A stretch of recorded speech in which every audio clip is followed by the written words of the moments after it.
Good morning, ladies and gentlemen. It's been a long journey, the building regulations. I think the first correspondence between ministers in London and Wales started in about 2001, something like that. And as Jane said, there was a negotiation process and decisions were taken with existing powers to move things along. Today, I want to talk a bit about I'm going to focus on new housing here because of the title of the conference, and give you some background to the review that we undertook. Many of you will have participated in some of the consultation events. The sort of changes that we're introducing for new dwellings in 2014, a bit on timetables and the arrangements about approved documents and methodology, SAP and the rest of it. I'll then touch on the TAN 22 review, and a question was already asked about that, which I'll pick up on that. And our RSL code pilot, the second report, which will be published in the near future, and then a bit on future thinking and review in 2016. Now, I'm not going to go into great detail over Part L. We have separate sessions on February the 13th, February the 14th, first in North Wales and then in Cardiff, which are going to deal with the actual technical changes. They will also deal with Part B of the building regulations, which many of you will know will reflect the decision to require residential sprinklers. So those will be the technical presentations, and if you look on the Construction Excellence website, you can register for those. That'll deal with non-domestic, the 20% improvement we're proposing there. It'll deal with existing buildings and some of the work that we're doing there. So we'll be publishing in the near future. I mean, the regulations are about to be made and laid in the National Assembly, and we'll be publishing the approved documents within the next month or so. And we have a new format for the documents to distinguish between England and Wales, and those of you who have seen the English documents which came out at the end of last year will see that their format has changed. But essentially, that is going to be the format for all Welsh Government approved documents. So, some background to the review. It's already been mentioned that the National Planning Policy, supported by TAN 22, already exceeds Part L 2010, and just a quick recap, that requires new homes to achieve Code Level 3 with an extra energy credit under ENE1, and that provides a flat 8% improvement of carbon emissions on 2010. We then have the recast of the Energy Performance in Buildings Directive, and as Jane mentioned, that sets us a target of achieving nearly zero energy by 2019-21. I'll talk about that a bit at the end. What was driving the what would actually propose to be the first changes to Welsh building regulations? Well, there was a programme for government commitment which talked about a 55% improvement on 2006. That's equivalent to the 40% 2010 improvement that we consulted on. We consulted on that together with a lower reduction, a 25% reduction equivalent to Code 4 at the same time. And importantly, we were proposing to distribute the improvements in performance on an aggregate basis. So there's a projected build mix which we developed with our economists and housing specialists, and we distributed the proposed improvement of 40% and the 25% on an aggregate basis. No decisions are made in isolation, and decisions can be difficult. Viability and cumulative policy impacts was something that we identified in our consultation. And these were identified in the regulatory impact assessment as an area of concern. You set standards too high, Welsh Government has other policy objectives and housing targets have been referred to. It could actually add as a brake on housing development, and the house building industry is an important element of the Welsh economy. It's not something that can be overlooked. So in all of this, there's balances to be addressed. 2008, we saw the crash, if you want, of the housing market, And Welsh Government has been putting in place a number of activities and policies aimed at supporting and bringing back that important part of the Welsh economy. So the decision was that in 2014, we would go for an 8% aggregate improvement on 2010 Part L, in effect transferring the code to building regulations. And in the July statement, our Minister, Carl Sargent, talked about a further review in 2016. Whoops, sorry. Just to remind you what the aggregate target is all about, if you look on the left-hand chart, you'll see that the proportion of energy devoted to space heating in a flat is different to that in a detached house, 35% in a flat, 60% in a house. And what we sought to do in the consultation with the 40% was distribute to produce an aggregate of 40% and 25% for the lower option, but distribute it in a way that was fair. The detached house has greater capacity than the apartment to save energy and a higher proportion of heating costs. So that was the rationale behind the aggregate approach that was proposed. We also proposed an elemental recipe. We spent a lot of effort in the consultation period talking to smaller builders. The national house builders make up the bulk of the market, but SMEs are an important element of the Welsh economy nevertheless. And there was some concern that Part L was turning into a black box calculation, and that for people without these technical skills, perhaps the technical resources, they were looking for some simpler routes. And we proposed the elemental recipe. And that was a combination of a fabric standard, services standard, and an element of photovoltaics on the roof, which would deliver a compliant building without the need for technical modelling, which suits perhaps larger organisations with greater resources. Has to be said that at 8%, that improvement recipe is very unlikely to be the most cost-effective route. But we are going to retain it as a simple option. An Appendix R in the SAP, those who know the SAP methodology, contains the recipe. We do this because there's a further review in 2016, and we haven't finished yet. And so it was felt to be valid to retain that recipe, put it in Appendix R, and look to see what we managed to achieve in the next review. And there you have, I mean, you don't need to dwell on the numbers, but essentially, within the SAP methodology, the BRE produced, there will be a Welsh Appendix R, which will contain the standard values that are used to calculate the TER, the emissions rate for the target, which then actual dwellings will have to meet. And that'll appear in the methodology that BRE are revising at the moment. In the consultation, we talked about different fuel types. Some of the things that made sense at 40% don't at 8%.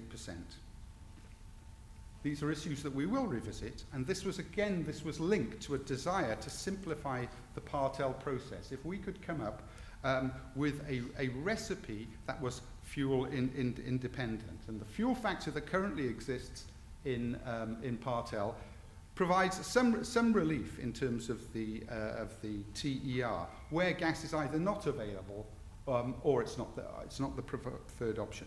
And as I say, there was a desire for a simpler approach, but at 8% that recipe doesn't work. So the recipe doesn't work, and the fuel-independent element of that doesn't work. There was a risk that we would actually go backwards, particularly with some electrically heated dwellings. So we are retaining the current fuel factors.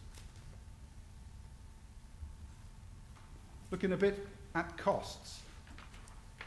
We've said that the changes that we're making are broadly cost neutral. That's broadly cost neutral across our predicted development mix over the next 10 years. We evaluate policy over a 10-year period. And what that does mean, and as I said to you before, detached houses will be asked to make a greater improvement than apartments. What that does show is that for a semi-detached house, a gas semi-detached house, there's no increase at all. The increases range from 0 to 1.2%, the highest being air source heat pumps and the electrical heated dwelling. But that gives you an indication of the impact on individual dwelling types. But as I say, it's broadly cost neutral over what we predict to be the development mix for the future. Energy demand limits. Now the TER, the target emissions rate, is a performance target. I mean, it's based on a carbon figure, and that provides flexibility if that was all that we set our standards by. In other words, a developer can choose how they want to achieve that number, that single number. However, we've talked about Fabric First, about the desire to minimize energy demand for good reasons, because that gives us some comfort in terms of energy security and helps address fuel poverty. Building in decent performance in the fabric now means that it's less likely that the new homes that are being built now will be the subject of some RBED program in the future. There's an element of future proofing. And so the current approach in Part L, 2010 Part L, is that there are limiting fabric standards, what we call the backstops. They're guidance, it's statutory guidance, but they're guidance nevertheless. And the same applies for service efficiency, for equipment in the domestic compliance guide as well.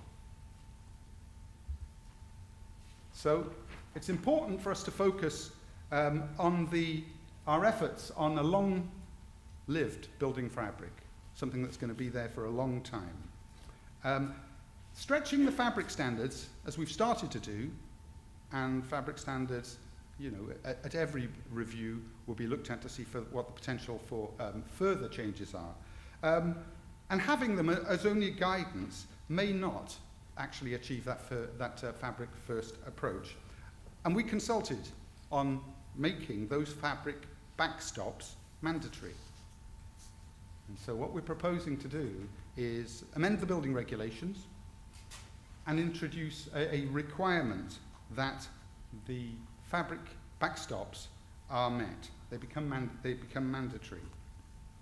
There was support for this in the consultation response, and consultation responses will be published alongside when the regulations are laid in the National Assembly and the analysis of those consultation responses. So in Wales, we're not implementing the fees approach, which has been adopted in England. That's the Fabric Energy Efficiency Standard, which is a performance-based approach.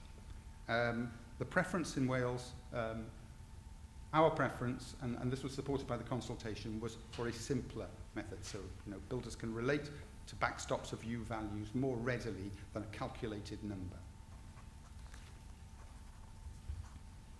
And so making those fabric standards mandatory, we've also taken the opportunity to tighten up on those backstops. You'll see the numbers in red show you the areas where we've been able to make improvements. And you can see where's the wall at 0.21. The actual TER is based on 0.18, but that's the recipe for compliance. This is a backstop minimum. So we've taken the opportunity to do that.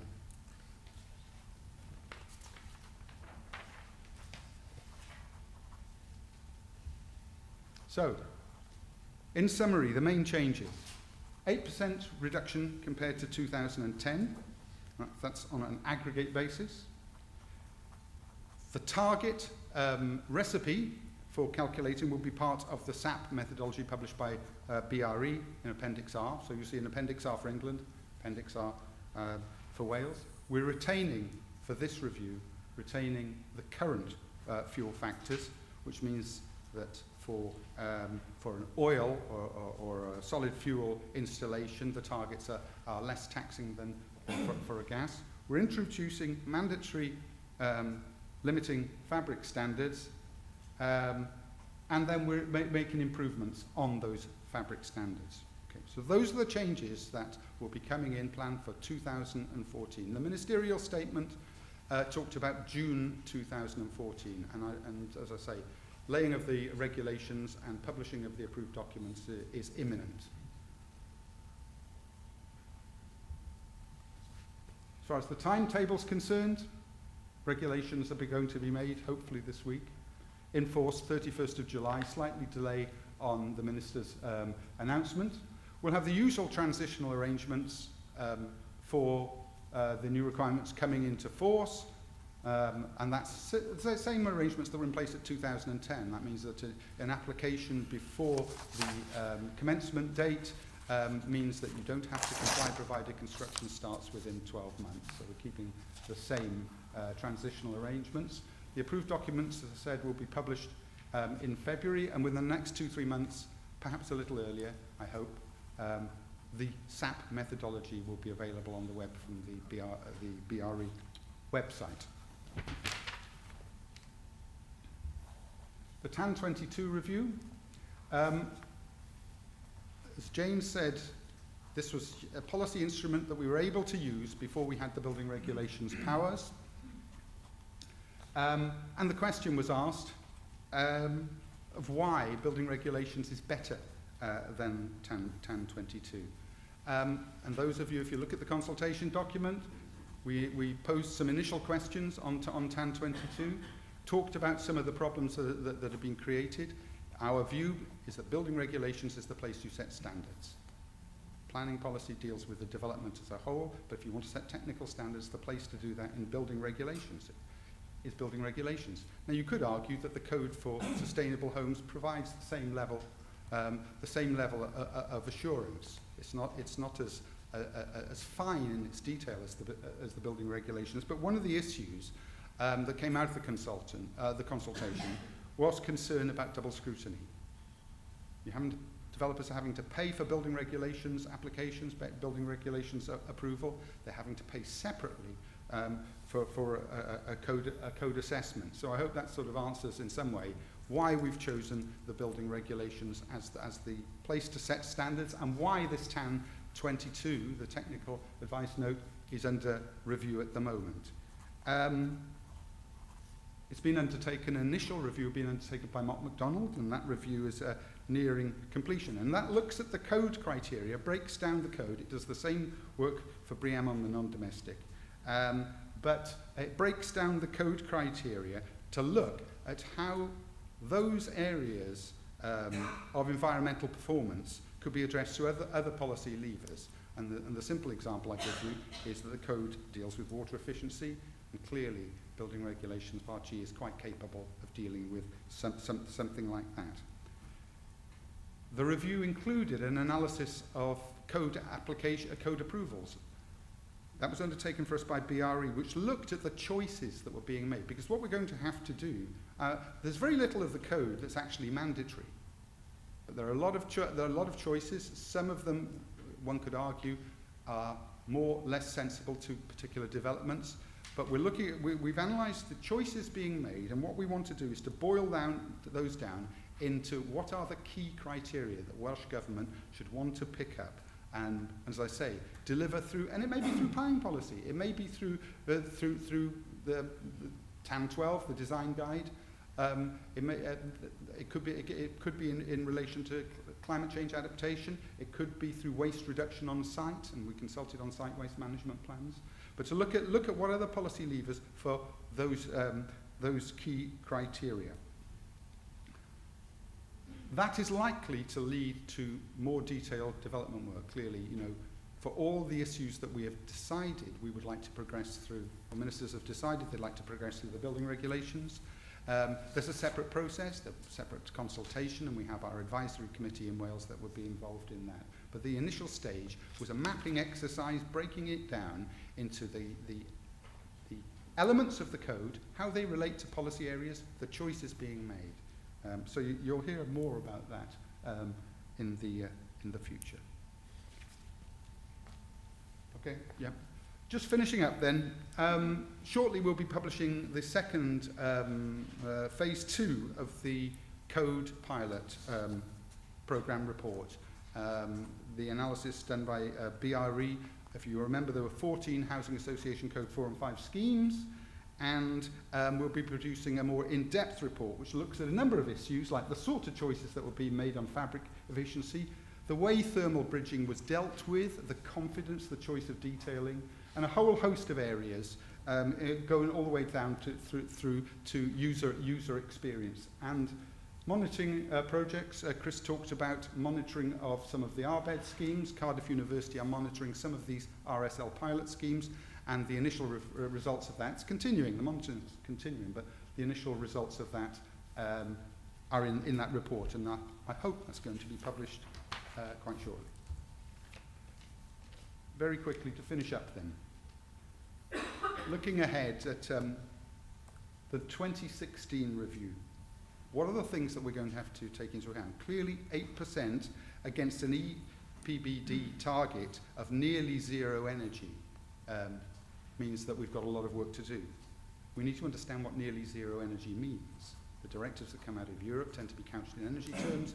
Our policies are in carbon terms. We talk about zero carbon. The directive talks about setting standards at cost optimum. Now you might start to wonder whether there's a bit of a tension there between what is cost optimal and achieving nearly zero energy. 4 countries are all working together on this to try and get that understanding that we will need to actually deliver. 2019 is for public buildings, 2021 for all new buildings. There's a lot of work going on, some really good work being undertaken by the NHBC Foundation. I'd recommend you to look at some of those reports, because that's all informing this debate about performance and the issues that we're going to have to consider if we are getting towards zero carbon. If you look at the overheating report, it points to problems we have now, not when the climate changes. These are problems now.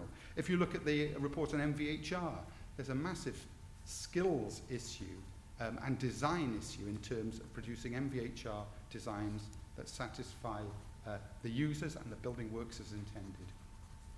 All our standards are 40%, the 8% is all predicated on natural ventilation. But increasing proportions of the major house builders are using MVHR.